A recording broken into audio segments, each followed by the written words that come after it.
안녕하십니까. 아날로그 디바이스 한국지사에서 FA로 근무하고 있는 노일입니다.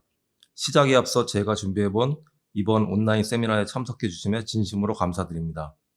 파워 IC 전문 회사인 리니어 테크놀로지가 약 8년 전에 아날로그 디바이스에 합병이 되었습니다. 또 다른 파워 IC 전문 회사인 맥심 인티그레이티드도 약 4년 전에 아날로그 디바이스의 새로운 가족이 되었습니다. 두 회사의 인수합병으로 아날로그 디바이스는 더욱더 매력적인 파워 관련 제품군과 라인업을 갖추게 되었습니다. 금일 세미나에서는 실무자 관점에서의 전원회로 설계에 대한 전반적인 이해와 향후 효율적인 전원회로 설계를 위한 기본 개념과 관련 정보들을 최대한 쉽고 재미있게 설명드리도록 노력하겠습니다. 금일 발표 내용은 크게 6개의 세부 주제로 구성되어 있습니다. 이 중 첫 번째 주제는 리니어 레귤레이터와 벅 컨버터입니다. 리니어 레귤레이터와 벅 컨버터의 특성을 조금 더 잘 이해하고 설계와 관련된 유용한 팁을 제공해 보고자 합니다. 리니어 레귤레이터는 이미 대부분의 파워 담당 엔지니어 분들께 매우 익숙한 용어입니다. 요즘에는 리니어 레귤레이터라는 단어보다 오히려 LDO라는 단어를 더 많이 사용합니다. 그럼 전 세계 최초의 리니어 레귤레이터는 어떤 분이 만들었을까요? 우측 사진에 보이는 밥 다킨이라는 분이 지금은 TI에 인수된 내셔널 세미컨덕터라는 회사에 근무하시던 시절에 만든 LM317이라는 리니어 레귤레이터가 전 세계 최초의 상용 IC 제품이라고 알려져 있습니다. LM317은 약 30년 전에 개발된 제품입니다. 자료의 좌측 아래를 보면 헤드룸이라는 표현이 사용되었습니다. 요즘에는 헤드룸이라는 표현보다 드롭아웃이라는 표현이 조금 더 많이 사용되고 있습니다. 하여간 이 스펙은 리니어 레귤레이터가 정상적인 출력 전압을 내기 위해 필요로 하는 최소 입출력 전압 차이를 정의하는 스펙입니다. LM317의 경우 무려 3V 정도의 헤드룸 스펙을 가지고 있었습니다. 즉 12V 입력에서 5V 출력의 파워 변화는 가능하지만 이 제품으로는 5V 입력에서 3.3V 또는 3.3V 입력에서 2.5V 출력과 같은 파워 변화는 가능하지 않았습니다. 밥 다킨이라는 분이 ADI 합병 전 리니어 테크놀로지의 CTO이셨습니다. 이분이 2007년에 새로운 토폴로지의 리니어 레귤레이터를 또 개발하셨습니다. LDO는 로우 드롭 아웃의 약자입니다. 이제는 LDO라는 용어가 좀 더 흔하게 사용이 되고 있지만 리니어 레귤레이터라는 용어가 처음에 사용된 정식 용어이고 LDO라는 용어는 어떤 제품이 특별히 리니어 레귤레이터 중에서 낮은 드롭아웃 스펙을 제공 시에 사용되었습니다. 우리가 흔히 접하는 LDO는 볼테지 레퍼런스 방식의 LDO입니다. LDO의 내부에는 리니어 모드로 동작하는 패스 엘리먼트라고 부르는 모스펫 또는 트랜지스터가 입출력관에 위치하고 있으며 그 외에 컨트롤 서킷 등이 존재합니다. 우측 그림 안에 노란색 VREF로 표시되어 있는 부분이 전압 레퍼런스이고 과거의 제품들은 일반적으로 1.25V로 설계가 되어 있었습니다. 우선 제가 생각하는 LDO의 가장 중요한 기본 스펙은 드롭아웃이라는 스펙입니다. 추가로 레퍼런스 전압에 따라 1.0V와 같은 낮은 출력 전압을 생성할 수도 있고 그렇지 못할 수도 있습니다. 레퍼런스 전압이 1.25V라는 의미는 이 제품으로 낼 수 있는 최소 출력 전압은 1.25V라는 의미입니다. 그 이하의 출력 전압은 만들 수 없었습니다. 이번 페이지에 제가 New LDO라는 제목을 붙여보았습니다. 기존과 같은 전압 레퍼런스 방식이 아닌 전류 소스를 레퍼런스로 사용하는 새로운 형태의 LDO입니다. 기본적인 내부 구성은 기존 제품들과 거의 비슷해 보입니다. 하지만 IC 내부에 전압 레퍼런스가 아닌 전류 레퍼런스가 내장되어 있습니다. 예를 들어 그림 안에 IREF로 표시되어 있는 전류 소스가 100마이크로암페어를 만들고 이 전류가 셋 핀에 연결된 외부 저항을 통해 그라운드로 흐릅니다.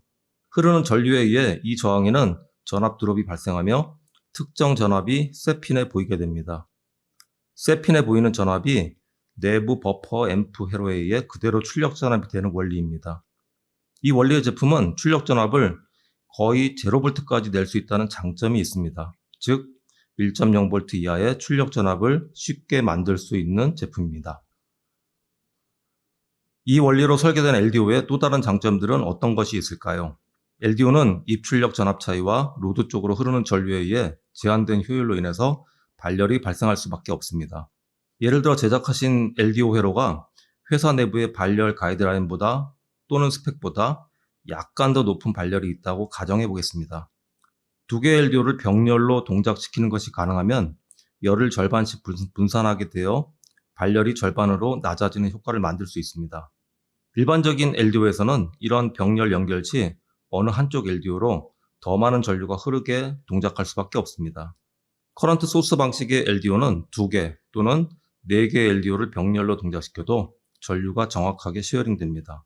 즉, 열화상 카메라로 측정해보면 각 LDO의 발열이 동일합니다. 이런 특징을 강조 또는 고객사에 보여드리기 위해 4개의 LDO가 병렬로 연결된 데모보드도 만들어 보았습니다.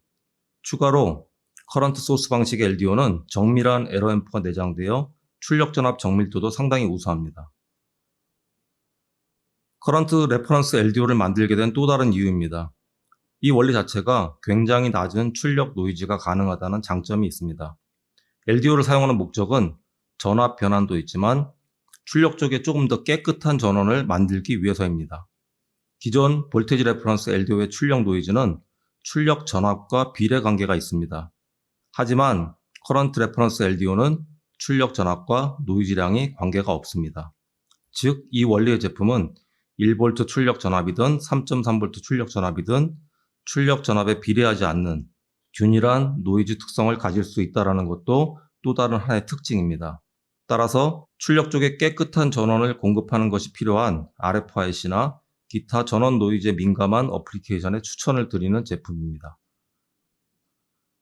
이전 페이지에서 패스 엘리먼트는 LDO의 입력과 출력관에 위치하고 리니어 모드로 동작한다고 말씀을 드렸었습니다. 그리고 대부분 모스펫 또는 TR로 구성되어 있다고 말씀을 드렸었습니다. 패스 엘리먼트는 상단의 그림과 같이 제품별로 매우 다양한 구조가 사용됩니다. 아래쪽의 비교 테이블에는 각 구조에 따른 특성 차이를 보여주고 있습니다. 어떤 패스 엘리먼트 구조를 가지고 있는지에 따라 출력 전류, 큐 커런트, 드롭아웃, 동작 스피드의 특성의 차이가 나게 됩니다. 그럼 전 세계 최초의 IC 형태의 스위칭 레귤레이터는 누가 만들었을까요? 스위칭 레귤레이터를 전 세계 최초로 개발한 회사는 리니어 테크놀로지라고 알려져 있으며 1987년도에 출시된 LT1070이 첫 번째 IC라고 알려져 있습니다. 포스터상의 5분들이 그 당시 리니어 테크놀로지에서 아날로그 IC의 새로운 것, 아날로그 IC의 혁신을 이끄신 분들이라고 합니다. 이 페이지에 사용된 블록 다이어그램은 약 20년 전 2005년에 양산된 LT1936이라는 버컨버터의 내부 구조를 보여드리고 있습니다. 메인 스위치가 내장된 타입이며 기본적으로 버컨버터의 내부에는 입력과 스위치 노드 사이에 탑 스위치가 들어가 있고 버텀 스위치는 외부에 다이오드를 쓰는 형태로 되어 있습니다. 이러한 구조를 일반적으로 난싱크로너스 방식이라고 표현합니다. 하여간 버컨버터라는 제품은 탑 스위치, 버텀 스위치, 그리고 2개의 스위치를 교대로 턴온, 턴오프하는 원리로 동작되는 제품임을 기억해 주시기 바랍니다. 이 제품에는 메인 스위치로 모스펫이 아닌 바이폴라 트랜지스터가 사용되었습니다. 이 페이지에 사용된 블록 다이어그램은 2012년에 양산된 LT8610이라는 버컨버터의 내부 구조를 보여드리고 있습니다. 이 제품에는 탑 스위치와 버텀 스위치가 모두 내장되어 있습니다. 따라서 외부에 별도의 다이오드가 필요 없으며 이러한 구조를 싱크로너스 방식이라고 표현합니다. 최근의 제품들은 저희 회사나 경쟁사나 거의 이런 내부 구조를 가지고 있습니다. 이 제품에는 기존 제품과 달리 바이폴라 트랜지스터가 아닌 2개의 N채널 모스펫이 내장되어 있습니다. 버컨버터 내부의 2개의 모스펫은 내부 게이트 드라이브 회로에 의해서 각각 구동됩니다. 내부 게이트 드라이브 회로에 대해서 한번 살펴보겠습니다. 탑 모스펫, 버텀 모스펫은 게이트 드라이브 회로 구조 자체가 좀 달라야 됩니다. 예를 들어 버텀 모스펫 같은 경우에는 그라운드를 기준으로 게이트의 턴온, 턴오프 신호가 인가되는 구조입니다. 저희는 보통 그라운드 레퍼런스라고 부릅니다. 하지만 탑 모스펫 같은 경우에는 SW핀이 기준 전압이 됩니다. 즉 그라운드를 기준으로 게이트가 동작되지 않습니다. 그래서 부스트된 드라이브 회로가 필요하고 일반적으로 차지 펌프 회로를 이용하여 구성을 하게 됩니다. 부스트 회로가 있는 탑 모스펫의 게이트 드라이브 회로의 턴온 전압은 Vin 플러스 인터널 VCC입니다. 즉 입력 전압보다 높은 전압으로 탑 모스펫의 게이트 회로가 구동됩니다. 그리고 경우에 따라서 이 탑 모스펫은 P채널 모스펫이 사용될 수도 있고 바이폴라 PNP 타입이 사용될 수도 있습니다. 어느 정도 수준 이상의 파워 변환이 필요하신 경우 발열 문제가 있어 더 이상 스위치가 내장된 버컨버터의 사용이 어려울 수 있습니다. 이런 경우 IC는 모스펫 2개를 제어하는 컨트롤러이고 외부에 2개의 모스펫을 붙이는 구조로 변경이 되어야 됩니다. 이 페이지의 드로잉에서 탑 모스펫, 그리고 버텀 모스펫, 그리고 센스 저항을 보실 수 있습니다. 컴펜세이션을 위한 ITH라는 핀도 보입니다. 버 컨트롤러에서 탑 모스펫, 버텀 모스펫을 선정하는 기준에 대해서 말씀드리겠습니다. 설계 목표가 파워 변환 효율을 극대화하는 것이 필요하다고 전제하겠습니다. 회로에 사용된 모스펫의 파트 네임을 자세히 한번 보아주십시오. 2개의 파트 네임이 살짝 다름을 보실 수 있습니다. 탑 모스펫, 버텀 모스펫을 다른 부품으로 설계해야 되는 이유가 있습니다. 최고의 파워 변환 효율을 위해 탑 모스펫과 버텀 모스펫은 요구하는 특성이 다르기 때문입니다. 일반적으로 탑 모스펫과 버텀 모스펫을 선정할 때 탑 모스펫은 QG 스펙이 낮은 제품을 권장드립니다. QG가 낮은 제품을 선정을 하셔야 스위칭 로스가 최소화됩니다. 버텀 모스펫의 경우에는 RDS1이 낮은 모스펫을 선정하면 효율에 좀 더 도움이 됩니다. 따라서 버 컨트롤러에 외부 모스펫 2개를 적용하여 설계할 때 가장 효율이 높은 방법은 특성을 고려한 개별 모스펫이 적용되는 경우입니다. QG, RDS1 특성이 고려된 각각의 모스펫을 선정하시면 최선의 효율을 기대할 수 있습니다. 대부분의 경우에는 동일 특성의 모스펫이 탑, 버텀에 사용될 수도 있습니다. 듀얼 채널 모스펫은 공간면에서 약간 유리함이 있지만 레이아웃에 불리할 수도 있습니다. 만약에 탑 모스펫과 버텀 모스펫을 QG, RDS1을 고려하여 각각 잘 선정은 했지만 봄 작성상의 오류로 반대의 위치에 사용하게 된다면 우수한 효율 달성이 어려울 수 있습니다. 버컨버터의 보상 회로, 컴펜세이션 회로에 대해 잠시 말씀드리겠습니다. 일반적으로 IC에는 ITH라는 핀이 있습니다. 이 핀에 R 플러스 C가 그라운드에 연결되어 있고 또 다른 캡이 이 핀과 그라운드 사이에 추가로 연결되어 있습니다. 일반적으로 이런 구조의 보상 회로를 타입 2 컴펜세이션이라고 부릅니다. 이 페이지에 저항과 각 캡이 담당하는 역할들이 영어로 설명되어 있습니다. 나중에 한번 자세히 읽어보시는 것을 추천드립니다. 초기 회로도에 적용할 최적의 저항값, 캐패시터 값을 가장 쉽게 확인할 수 있는 좋은 방법은 저희 회사의 LTPower CAD라는 툴을 사용하는 것입니다. LTPower CAD 상의 추천값은 나중에 실제 보드가 제작된 이후에 별도의 보드 플랫 측정 툴을 사용하여 안정도가 원하시는 수준에 있는지 별도로 검증이 되어야 됩니다. ADI 한국지사에는 보드백이라는 전용 측정 장비를 가지고 있어 고객사에 보드 플랫 측정 서비스를 제공하고 있습니다. 400kHz의 스위칭 주파수로 동작하는 버 컨트롤러에서 보드 플랫을 측정하여 보았습니다. FC, 컷오프 프리퀀시는 41kHz, 페이스 마진 60도, 게인 마진 10dB가 측정이 되었습니다. 세 가지 항목 모두 아이디얼한 데이터가 확인된 경우에 해당됩니다. 저희의 일반적인 가이드는 컷오프 프리퀀시는 스위칭 주파수의 약 10분의 1, 게인 마진은 약 10dB 정도, 페이즈 마진은 약 60도 정도입니다. 이런 값이 측정되었을 때 아이디얼하다라고 판단할 수 있습니다. 실제로 게인 마진의 경우 10에서 25dB 사이를 안정된 영역으로 보며 페이즈 마진의 경우 60에서 75도를 우수한 안정된 영역으로 판단합니다. 사용되고 있는 대부분의 버 컨트롤러는 전류 모드 컨트롤러입니다.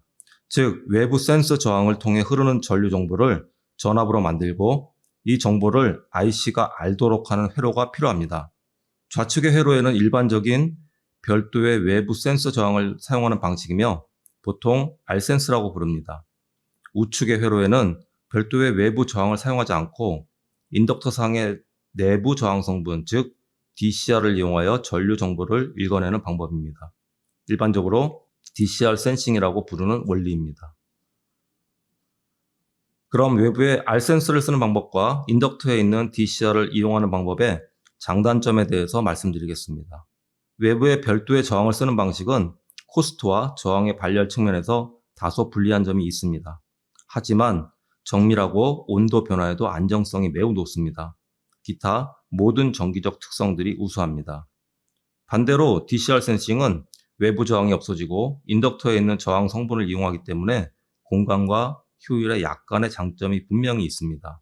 하지만 실제로 이 DCR 값은 인덕터의 인덕턴스 정밀도가 20%이므로 20%의 오차가 있을 수 있고 온도에 따라서도 상당한 변화가 있기 때문에 필요한 경우 정밀한 비싼 인덕터를 사용해야 되므로 실제로 코스트 측면에서 무조건 싸다고 할 수는 없습니다. 그래서 저희의 일반적인 추천은 가능한 한 외부 센스 저항을 사용하여 주십시오입니다. 미니멈 온타임이라고 하는 개념에 대해서 말씀드리겠습니다. 미니멈 온타임이라고 하는 것은 DC-DC 컨버터가 일단 한번 스위칭을 시작하면 턴온이 유지되는 시간, 즉 턴오프가 필요하지만 꺼지지 않는 시간을 의미합니다. 예를 들어 저희를 포함한 경쟁사 데이터시트에서 30나노세컨, 50나노세컨, 100나노세컨 등의 값을 확인하실 수 있습니다. 이 스펙이 짧으면 짧을수록, 작으면 작을수록 더 실력이 있는 회사라고 생각하셔도 무방합니다.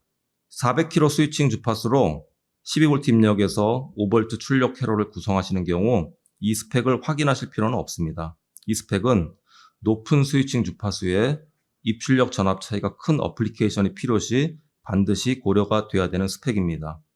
예를 들어 어느 정도 이상의 높은 스위칭 주파수로 예를 들면 48V 또는 100V 입력에서 3.3V나 더 낮은 출력 전압을 뽑을 때 이럴 때는 꼭 미니멈 온타임이라는 스펙을 확인하셔야 됩니다. 벅 컨트롤러에는 두 가지 방식의 제품이 있습니다. 피크 커런트 모드와 밸리 커런트 모드 제품에 대해서 잠시 살펴보겠습니다. 데이터시트를 보시면 회로의 차이는 없지만 내부 IC 동작 원리가 밸리 커런트 모드인 제품도 있고 피크 커런트 모드라는 제품을 보실 수가 있습니다. 이 페이지에 제시된 파형상에 파란색 라인이 출력 전류이며 동작 중 상당한 출력 전류가 급격하게 상승되는 파형 예입니다. 출력 전류가 갑자기 상승되었을 때 정해진 사이클까지 기다렸다가 반응을 하는 방식이 커런트 모드 방식입니다. 하지만 좌측의 인덕터 파형은 컨버터가 턴오프 중 출력 전류 상승이 감지되어 바로 다시 턴온 되는 것을 보실 수 있습니다. 즉, 출력 로드 전류의 갑작스런 증가가 있을 때, 변화가 있을 때 조금 더 빠른 반응을 보이는 것이 밸리 커런트 모드의 특징이라고 할 수 있습니다. DC-DC 컨버터는 일반적으로 세 가지 동작 모드를 지원합니다. 폴스트 컨티뉴어스 모드는 출력 로드에 상관없이 일정한 정해진 주파수로 스위칭을 하게끔 동작을 하는 것을 의미합니다. 따라서 낮은 출력 전류 조건에서는 인덕터 전류가 마이너스로 흐를 수도 있습니다. 펄스 스킵 모드는 폴스트 컨티뉴어스 모드와 거의 유사합니다. 하지만 인덕터 전류가 마이너스로 흐르지는 않습니다.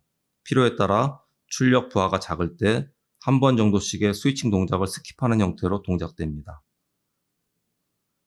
버스트 모드라는 동작 모드도 있습니다. 라이트 로드 조건에서 출력 전압이 어느 정도 수준으로 레귤레이션 되는 범위에서 스위칭 동작을 최소화한다는 동작 원리입니다. 스위칭 동작은 약간의 파워 로스를 의미합니다. 라이트 로드 조건에서 스위칭 동작을 최소화하면 폴스트 컨티뉴어스 또는 펄스 스킵 모드보다 향상된 효율이 가능합니다. 우측의 효율 그래프에서 각 동작 모드별 버스트 모드, 펄스 스킵 모드, 컨티뉴어스 컨덕션 모드 세 가지에 해당되는 효율 그래프가 그려져 있습니다. 말씀드린 바와 같이 출력 전류가 낮을 때에는 버스트 모드가 가장 효율이 우수합니다. 하지만 일정 전류 이상 노란색으로 표시된 부분을 보시면 효율이 같아지는 구간이 존재합니다. 즉, 어떤 동작 모드를 선택하시던 일정 전류 이상의 로드 조건이 되면 세 가지 동작 모드상의 차이는 없어진다는 의미입니다. ADI 제품을 사용하시면서 ADI FA를 만나보신 경우 기존에 많이 보셨던 그림 중에 하나일 수도 있습니다. 저희 회사의 사일런트 스위처라는 제품에 대한 설명을 위해 자주 사용되는 자료입니다. 기존의 DC-DC 컨버터는 턴온 시 스위치 노드에 상당한 링깅이 보이며 결국은 EMI적으로 좋은 원리가 아니었습니다.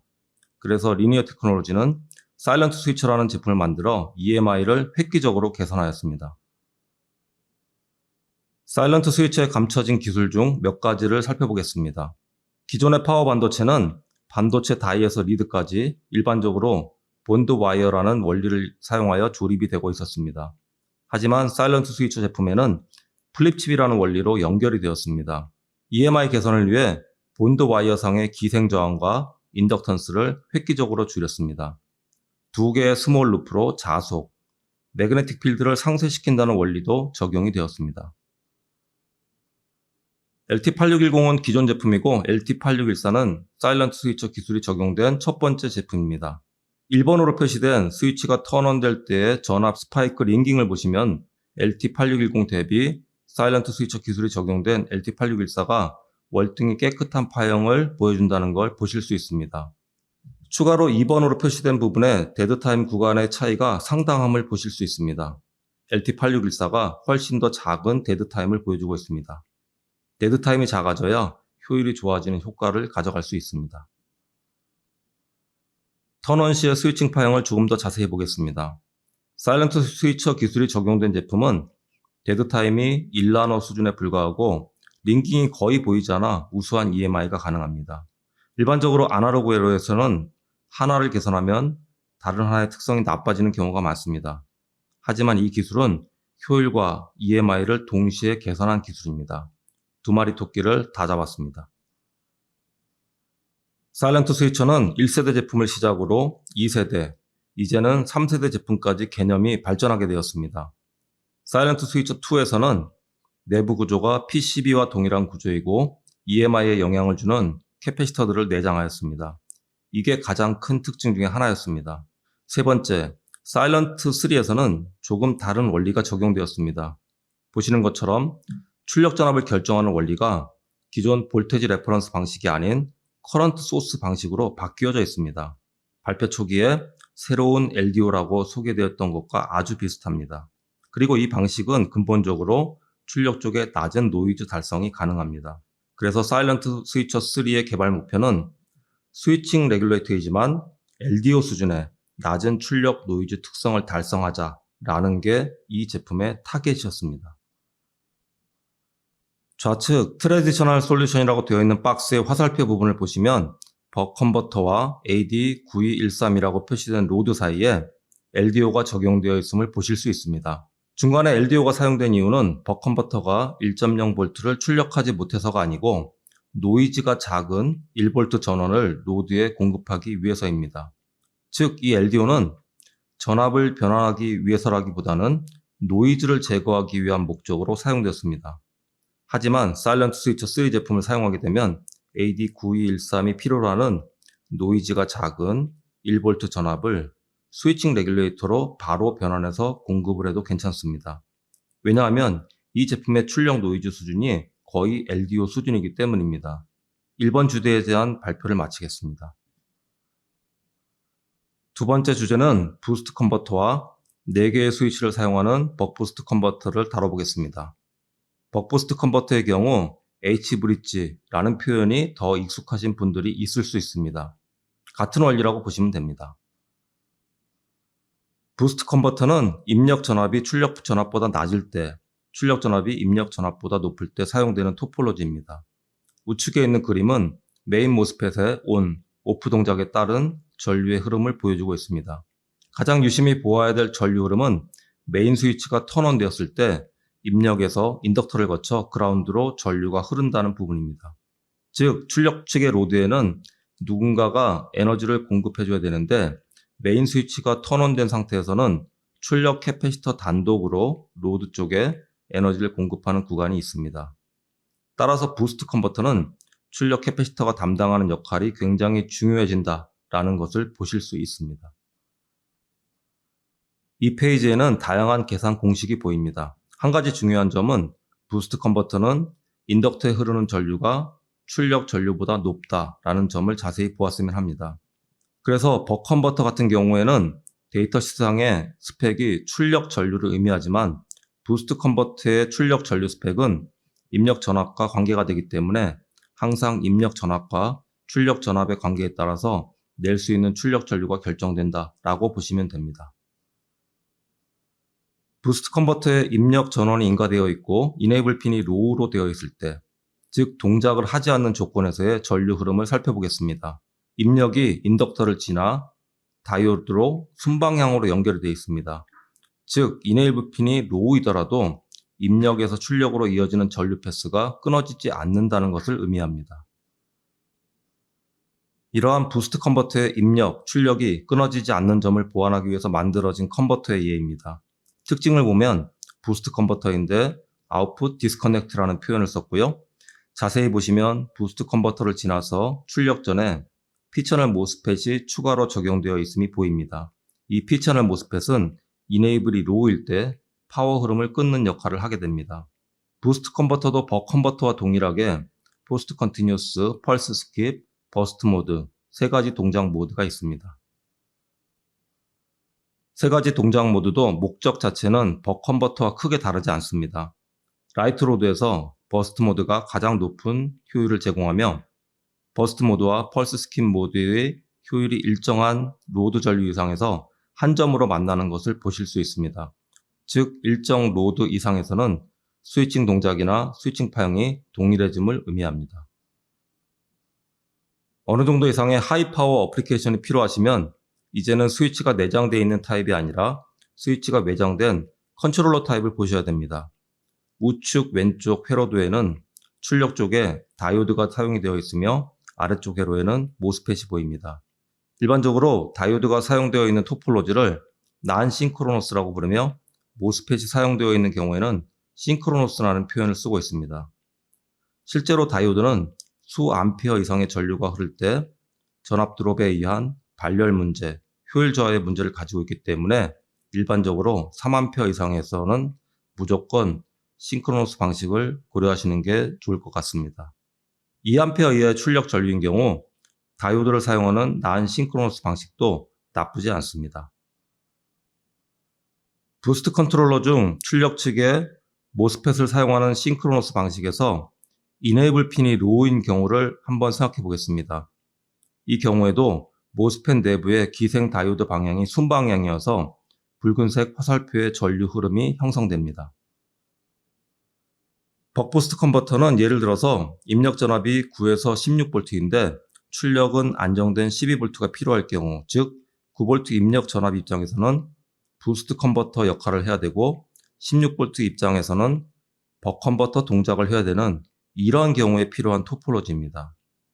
4개의 외부 스위치를 사용하는 벅부스트 컨버터는 그림에 이와 같이 한 개의 컨트롤러에 4개의 모스펫이 연결되어 있는 형태의 부품입니다. 제품 평가 시 항상 오실로스코프를 스위치 1, 스위치 2, 즉 인덕터 양단에 연결하시고 평가를 하시면 부스트 모드, 벅부스트 모드, 벅 모드 동작과 모드 트랜지션 구간에 대해 정확한 동작을 확인할 수 있습니다. 벅부스트 컨버터에 사용된 4개의 모스펫은 필요한 모드에 따라 동작됩니다. 벅 모드에서는 인덕터 좌측에 A와 B로 표시된 2개의 스위치만 스위칭 동작을 합니다. 우측에 붉은색으로 표시된 부분 C 스위치는 항상 오프이고 D 스위치는 항상 온임을 의미합니다. 부스트 모드에서는 벅 모드와 반대가 됩니다. 인덕터 우측에 C와 D로 표시된 2개의 스위치만 스위칭 동작을 합니다. 붉은색으로 표시된 부분 A 스위치는 항상 온이고 B 스위치는 항상 오프임을 의미합니다. 입력 전압과 출력 전압의 차이가 거의 없는 구간에서는 벅 부스트 동작을 합니다. 벅 부스트 동작은 4개의 스위치가 모두 스위칭 동작을 하는 구간입니다. 파형 중에 가장 아래에 IL이라고 표시된 인덕터 전류를 보아주십시오. 일반적인 부스트 컨버터나 벅 컨버터와는 다르게 인덕터 전류가 일정 레벨로 플랫한 구간들이 보입니다. 이전 페이지에 그려진 회로의 경우에는 커런트 센서 저항이 모스펫과 그라운드 사이에 연결이 되어 있었습니다. 하지만 2세대 제품인 LT8390 같은 경우에는 센서 저항을 인덕터의 직렬로 연결되도록 설계하였습니다. 레이아웃이 간편해지고 우수한 EMI 성능을 위해서 이렇게 변경이 되었습니다. 이 페이지에서는 가장 복잡한 형태의 벅부스트 컨버터를 보여드립니다. 보이는 바와 같이 중앙의 인덕터를 기준으로 좌측에 2개의 모스펫, 우측에 2개의 모스펫이 보이는 전형적인 벅부스트 컨트롤러의 구조입니다. 하지만 일반적인 제품과 달리 외부 로직 신호에 의해 파워 변환의 방향을 좌측으로 또는 우측으로 할 수 있는 바이디렉셔널 컨버터입니다. 벅부스트 H브리지 컨버터를 써야 되는 가장 중요한 이유는 근본적으로 토폴로지 자체가 변환 효율이 상당히 높습니다. 그리고 부스트 컨버터에서 문제가 될 수 있는 아웃풋 디스커넥트 기능이 자동으로 지원됩니다.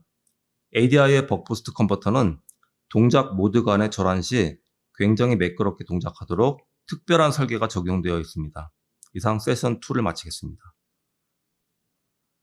세 번째 주제는 세픽, 축, 인버팅 컨버터를 살펴보겠습니다. 세픽 컨버터는 이전에 소개드린 벅부스트 컨버터와 동일한 목적으로 사용됩니다. 축과 인버팅 컨버터는 포지티브 입력 전압에서 마이너스 출력 전압을 만들기 위해 사용되는 토폴로지입니다.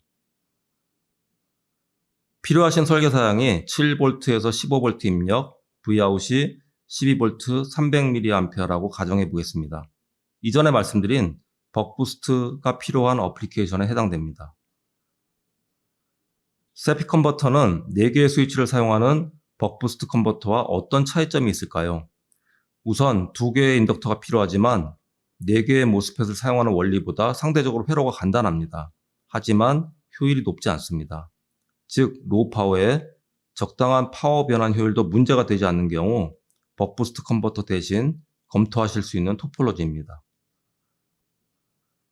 예를 들어 입력 전압은 플러스 12V인데 출력은 마이너스 12V가 필요하신 경우가 있을 수 있습니다. 축 컨버터라는 이름은 최초로 이 토폴로지를 개발하신 분의 이름을 따왔습니다. 스로보단 축이라는 이름을 가진 교수님이 최초로 고안해낸 원리입니다.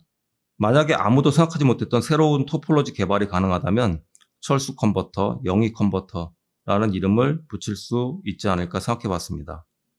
축 컨버터의 주요 장점은 입출력 전류가 연속적이어서 로우 노이즈 면에서 매우 유리합니다. 모든 스위칭 레귤레이터에는 피드백 핀이 필요하며 IC에는 일반적으로 FB라는 핀 이름이 보입니다. 하지만 일부 제품의 경우 익숙하신 FB라는 핀 이름 대신에 FBX라는 핀 이름을 가진 제품들이 있습니다. FBX 핀은 회로 구성에 따라 자동으로 2가지 기능 중 하나가 선택되는 핀을 의미합니다. 즉, 일반적인 부스트로 회로가 구성되면 이 핀의 전압은 1.25V입니다. 하지만 네거티브 전원 회로로 구성되면 다른 전압을 가지도록 설계되어 있습니다. 축 컨버터는 발생되는 노이즈도 작고 마이너스 출력 전압을 만들 수 있습니다. 하지만 2개의 인덕터 또는 커플드 인덕터를 사용하는 원리이고 파워 변환 효율이 그다지 높지 않습니다. 축 컨버터와 동일하게 마이너스 출력 전압을 내는 대체 토폴로지는 벅부스트 인버팅 컨버터입니다. 축 컨버터 대비 1개의 인덕터만을 사용하는 토폴로지입니다. 벅부스트 인버팅 컨버터의 장점은 축 컨버터처럼 네거티브 출력 전압을 낼 수 있다. 일반 벅 컨버터를 활용할 수 있다. 1개의 인덕터로 구성된다 입니다. 보통 플라이백 컨버터라고 부르는 아이솔레이티드 컨버터에 대해 간단한 내용을 다루어 보려고 합니다. 다양한 아이솔레이티드 컨버터가 있을 수 있습니다. 하지만 오늘은 그 중에 가장 간단하고 기본 토폴로지인 플라이백 컨버터에 대해서만 다뤄보려고 합니다. 아이솔레이티드 컨버터는 세이프티가 필요하신 경우, 그라운드 루프를 분리, 끊어야 되는 경우, 주로 고전압, 메디컬이나 산업용 등등의 사용이 필요합니다. 플라이백 컨버터의 가장 핵심적인 내용 중에 하나는 에너지가 트랜스포머의 에어갭에 반주기 동안 저장이 된다는 것입니다. 이게 무슨 얘기인지 회로를 통해서 살펴보겠습니다. Q1으로 표시된 메인 스위치가 턴온 됐을 때 트랜스포머에는 에너지가 저장되고 로드 쪽에 필요한 에너지는 2차 측에 있는 출력 캡이 혼자 공급하는 구간이 생깁니다. 앞에서 공부한 부스트 컨버터와 아주 유사한 개념을 가지고 있습니다. 출력 쪽의 로드에 누가 에너지를 계속 공급하는지의 측면에서 2분의 1 구간에서는 출력 캡이 혼자 에너지를 공급해야 되는 구간이 발생합니다.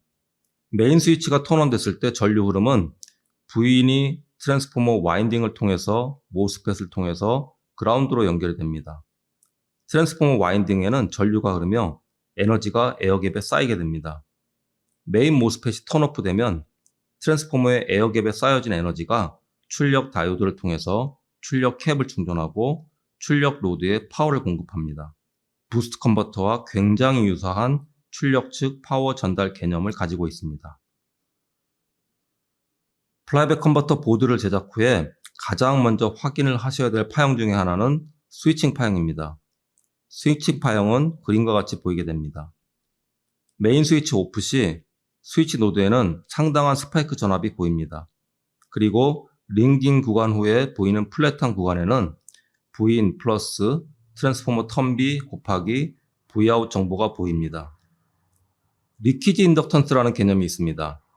아이디얼한 트랜스포머가 존재한다면 1차 측 권선과 2차 측 권선의 결합도는 1입니다.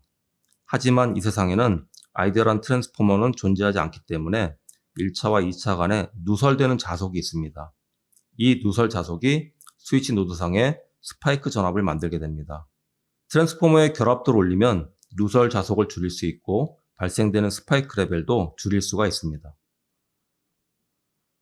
플라이백 컨버터의 누설 자속에 의해서 스파이크가 발생되기 때문에 이 스파이크를 잘라 흡수 또는 관리해 줄 수 있는 스누버라는 회로를 별도로 필요로 합니다. 스누버 회로는 크게 세 가지 형태로 적용될 수 있습니다. RC 스누버는 R과 C가 직렬로 연결되어 있는 형태입니다. RCD 스누버는 RC가 병렬로 연결되고 다이오드가 직렬로 있는 형태입니다. 그리고 DZ 스누버는 다이오드와 제너로 구성됩니다. 이 모든 스누버의 역할은 동일합니다. 스파이크를 흡수한다는 것. 하지만 결국은 C로 에너지를 저장해서 R로 없애버리는 동작입니다. 따라서 경우에 따라 저항의 파워 레이팅을 높여서 적용하실 필요가 있을 수 있습니다. 일정 수준 이하의 파워에서는 플라이백 컨버터를 사용할 수 있습니다. 하지만 파워가 조금만 커지게 되면 포워드 컨버터를 고려하셔야 됩니다. 포워드 컨버터의 경우에는 플라이백 컨버터 대비 상대적으로 높은 파워 변환 효율이 가능합니다. 일반적으로 100W가 플라이백 컨버터와 포워드 컨버터 선정의 경계선입니다. 다섯 번째 주제인 파워 패스, 서지 스타퍼에 대해 다뤄보겠습니다. 회로 설계 시 파워 패스라는 단어를 많이 들으실 수가 있습니다. 만약에 인풋이 2개 이상의 소스일 때 리던던트 파워 설계를 위해서 이렇게 설계를 하기도 합니다. 리던던트 파워의 종류는 매우 다양합니다. UPS, 백업 배터리를 사용 시 예를 들어서 여러분이 항상 매일 사용하시는 노트북도 사실은 파워 패스, 리던던트 파워에 해당됩니다. 왜냐하면 AC 어댑터 플러그를 빼는 순간 노트북은 배터리에서 파워를 공급받아 동작되어야 되며 AC 어댑터를 꽂는 순간 어댑터의 파워가 배터리를 충전하고 시스템에 파워를 공급하는 전형적인 파워 패스에 해당되는 경우라고 볼 수 있습니다. 이 페이지의 그림에서 두 개의 파워 소스, V 메인이 있고 V 백업도 보입니다. 아주 간단하게 다이오드 두 개를 사용하고 다이오드의 캐소드를 묶어 시스템에 파워를 공급하는 경우입니다. 이 회로는 매우 간단하고 특별한 비용이 들어갈 게 없습니다.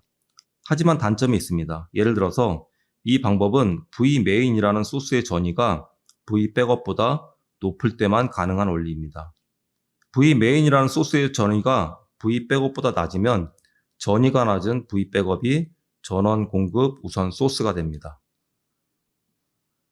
그리고 만약에 시스템이 2A 이상의 전류를 사용하는 경우 다이오드를 사용하면 열 문제와 효율 저하의 문제가 있을 수밖에 없습니다. 아이디얼 다이오드라는 제품은 근본적으로 다이오드와 동일한 역할을 할 수 있도록 하면서 다이오드 대신에 모스펫을 쓰는 것이 핵심 내용입니다. 예를 들어서 다이오드를 썼을 경우 0.8V의 전압 드롭과 2A 전류를 곱하면 약 1.6W 정도의 파워 로스가 발생됩니다. 하지만 이 회로를 모스펫으로 구성하면 모스펫의 RDS1이 20mΩ이라고 가정 시 약 0.04W, 즉 상당한 파워 로스의 차이를 보일 수 있습니다. 모스펫이 내장되어 있는 아이디얼 다이오드용 파워 패스 부품에 소스단을 묶어서 리던던트 파워 서플라이의 형태로 사용되는 회로 예입니다. 파워 소스 A와 파워 소스 B의 존재에 따라서 자동으로 파워 절환이 될 수 있도록 되어 있습니다. 하지만 이 회로를 자세히 보시면 입력과 출력 간의 모스펫 기생 다이오드 방향이 순방향입니다. 즉 IC의 이네이블 핀을 로우로 내리더라도 이전에 보셨던 부스트 컨버터처럼 순방향 전류 패스가 형성돼서 결국은 회로가 끊어지지 않는다라는 단점이 있을 수 있습니다. 파워패스 리던던트 회로 중 조금 복잡한 형태로 보이긴 하지만 프라이오리타이저라고 부르는 컨트롤러의 예를 보여드리겠습니다.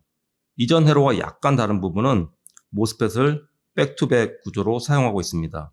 백투백 구조를 사용하는 이유는 하나의 모스펫은 순방향 아이디얼 다이오드 기능을 하고 또 다른 하나는 리버스 프로텍션 역할을 하게끔 설계를 해놨습니다. 그리고 이 제품이 다른 제품과 차별화되는 점은 입력 전압의 전이가 낮더라도 메인 파워 소스가 될 수 있도록 설계하였습니다. 그래서 제품명을 프라이오리타이저라고 붙였습니다. 예를 들어 5V와 12V 전원이 각각 연결되고 전이가 낮은 5V가 항상 파워 공급 우선권을 가져야 되는 경우 기존의 제품으로는 좋은 방법이 없습니다. 이 제품은 가능합니다. 또 다른 형태의 파워패스 제품입니다. 예를 들어서 입력 측 두 개의 소스 전압이 완벽하게 똑같을 경우에 일반적인 부품으로도 50대 50의 로드 쉐어링을 하게끔 할 수 있습니다. 이 제품은 좀 특수하게 설계가 되었습니다. 예를 들어 소스 A가 12V에 플러스 마이너스 0.3V 전위를 가지고 파워 소스 B가 동일하게 12V에 플러스 마이너스 0.3V, 즉 소스 A가 11.7V, 소스 B가 12.3V이더라도 출력 쪽의 로드를 정확히 절반씩 쉐어링한다는 그런 개념의 제품입니다. 일반적인 제품으로는 가능하지 않은 동작입니다. 예를 들어 다이오드 두 개를 사용하는 파워패스 회로에서 한쪽 소스가 12.1, 또 다른 소스가 11.9V일 경우 로드 쪽에 공급되는 파워는 12.1V 쪽에서 거의 공급하게 되어 있습니다. 두 개의 파워 소스 간에 약간의 전위차가 있더라도 정확한 50대 50의 로드 쉐어링을 할 수 있는 게 LTC4370의 특징입니다. 서지 스타퍼라는 단어는 서지를 멈춘다, 서지를 브로킹한다, 서지의 일정 이상의 전압을 잘라서 에너지로 소모해 버린다 라는 의미로 보실 수 있습니다. 파형을 봐주십시오. 12V에서 로드 덤프 상황이 일어나서 약 400ms 동안 100V 정도에 이르는 원하지 않는 서지 파형이 만들어졌습니다. 서지 스타퍼는 이런 순간적으로 100V에 해당하는 전압이 뒤쪽에 연결된 회로로 들어가지 않도록 앞단에서 블로킹을 해주는 부품입니다. 예를 들어 붉은색으로 빗금친 부분만큼의 에너지를 자체적으로 소모해서 출력 쪽에는 30V 정도의 클램프된 전압만이 보이도록 하겠다는 그런 취지의 부품이 되겠습니다. 결국은 원하지 않는 고전압 에너지 부분을 누군가 흡수하는 형태입니다. 서지 발생 구간에서 직렬로 연결된 모스펫이 순간적으로 LDO처럼 동작을 하게끔 설계가 되어 있습니다. 모스펫은 높은 전압을 견뎌야 되고 파워로스도 발생됩니다. 만약에 모스펫에 연속적인 서지가 인가되면 모스펫은 스트레스를 받을 수밖에 없습니다. 즉 연속적이지 않은 서지를 클래핑하도록 설계가 되었습니다. 지금까지 말씀드린 내용에 대한 대표적인 부품 회로회입니다. 입력 쪽에서부터 모스펫, 센스 저항, 그리고 출력으로 연결되어 있습니다. 그리고 파형을 보시면 입력 측 12V에 80V의 서지가 발생을 했고 입력 쪽에는 이런 서지가 보이지만 출력 쪽에는 직렬 연결된 모스펫이 LDO로 동작하여 출력을 27V로 클램프하는 것을 보여드리고 있습니다. 지금까지 많은 시간을 저에게 투자해서 잘 경청하여 주신 분들께 감사드립니다. 약간 지루하더라도 조금만 더 힘을 내주십시오. 마지막 주제는 PCB 레이아웃 고려사항에 대해서 말씀드리겠습니다. 많은 분들에게 이런 경험이 있을 수 있습니다. 동일한 회로도를 가지고 보드를 만들었는데 동일한 성능이 절대 나오지 않습니다. 회로도의 차이는 전혀 없습니다. 문제는 레이아웃을 어떻게 했느냐에 따라서 제작된 파워보드는 정기적으로 EMI 면에서 상당히 다른 성능을 보일 수 있습니다. 이번 주제에서는 스위칭 파워 서플라이의 한정에서 그리고 LTC 리니어 테크놀로지 어플리케이션 노트 AN136과 AN139를 기반으로 말씀드리겠습니다. 나중에 저희 웹에서 두 가지 어플리케이션 노트를 꼭 다운받아 한 번씩 자세히 읽어보시는 것을 추천드립니다. 저희가 PCB 설계를 통해서 적절한 레이아웃을 통해서 달성해야 되는 목표는 크게 세 가지입니다. 기본적으로 구현하신 회로에 정기적인 성능이 잘 나오도록 설계가 되어야 됩니다. 그리고 파워 서플라이는 제한된 파워 효율로 인해서 열이 발생될 수밖에 없습니다.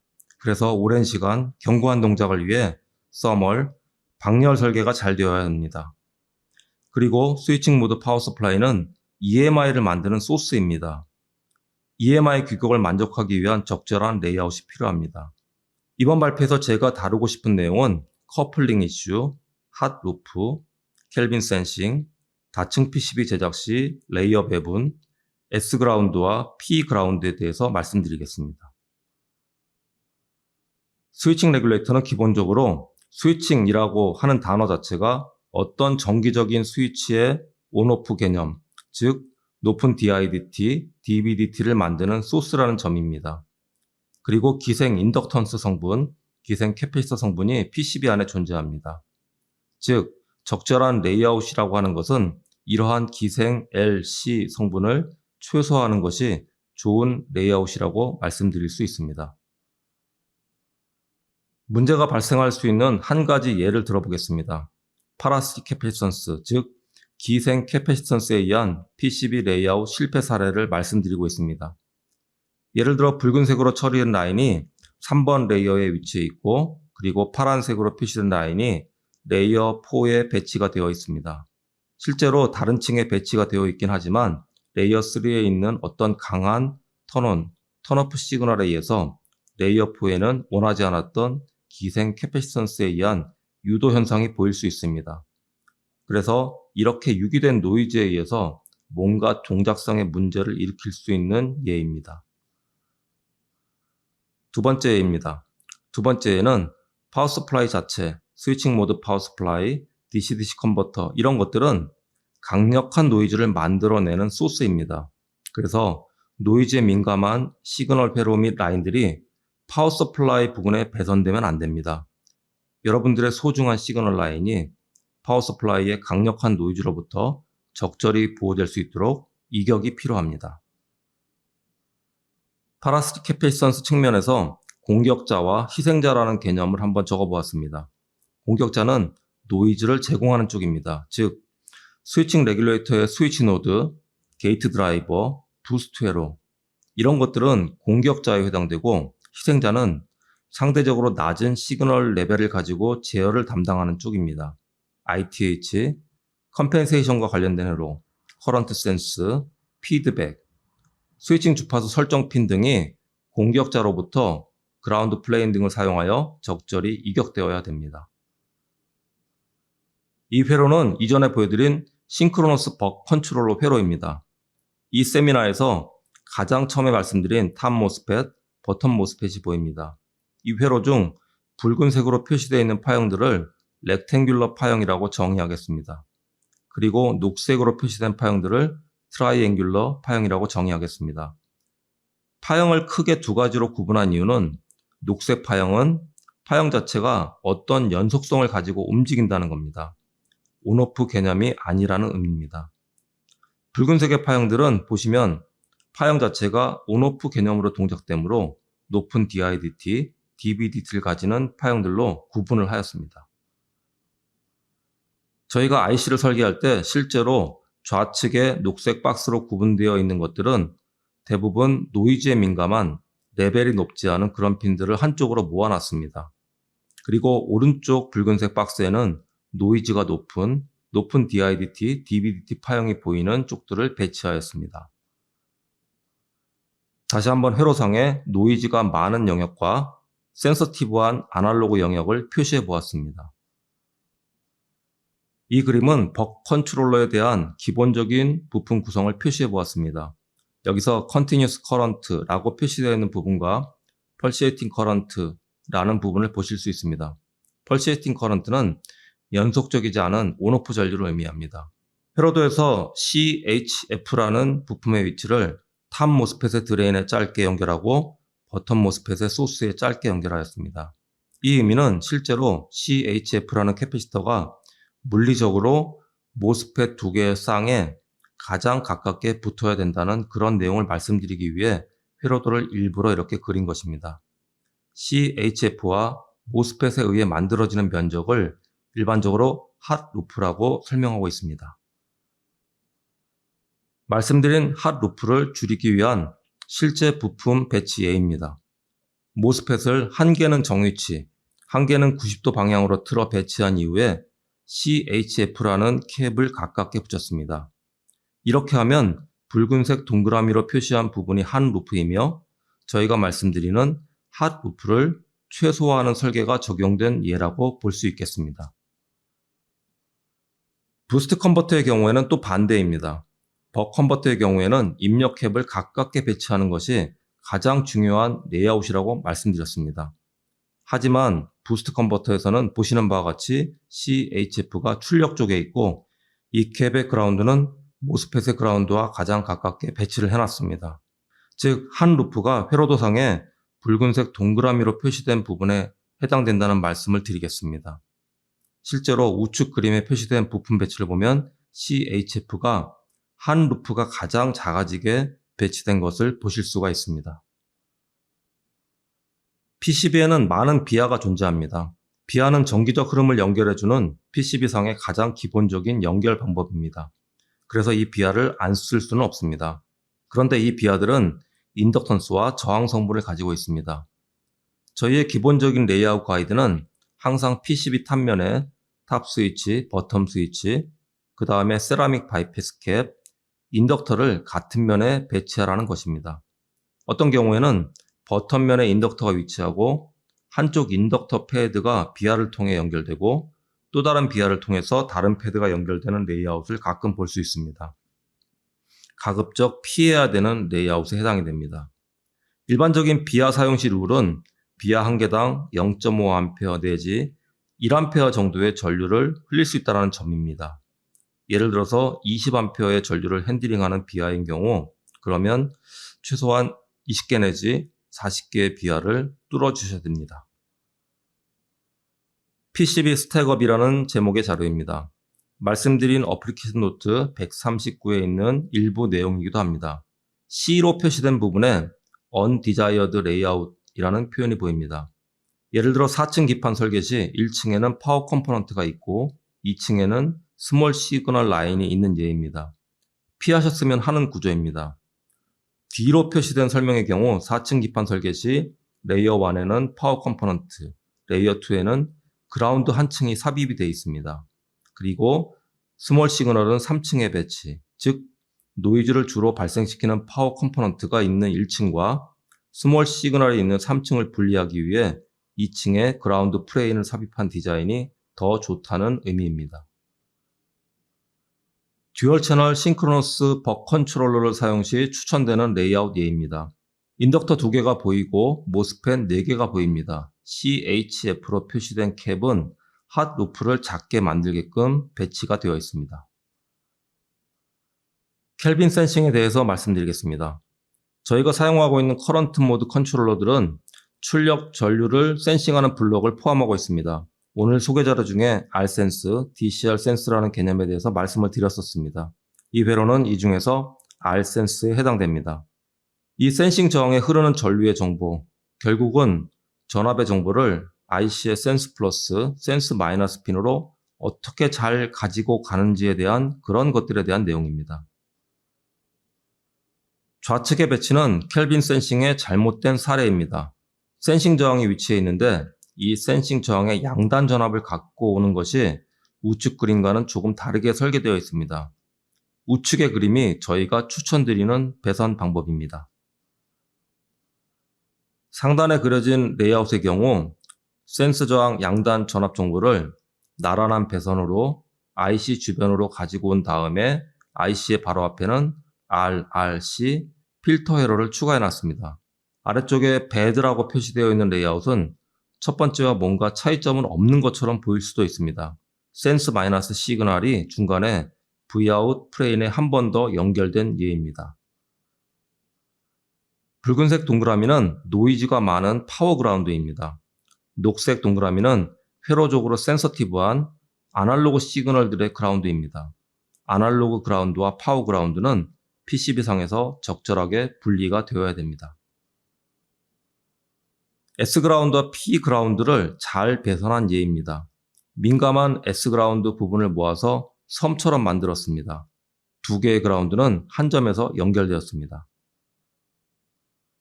레이아웃은 절대 쉽지 않습니다. 어렵습니다.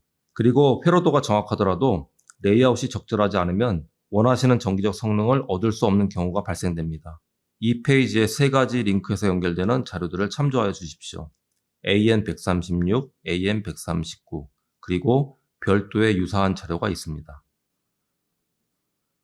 많은 아날로그 반도체 회사, 파워 IC 제조사가 존재합니다. ADI는 단순히 샘플 정도만을 제공하는 회사가 아닙니다. 다른 회사와 차별화되는 기술 지원을 제공해 드리기 위해 항상 최선을 다하고 있는 회사입니다. 한국지사에 실력 있는 FA들이 여러분의 설계 관련 문제점 해결에 도움을 드릴 수 있습니다. 긴 시간 저의 발표를 경청하여 주셔서 진심으로 감사드립니다.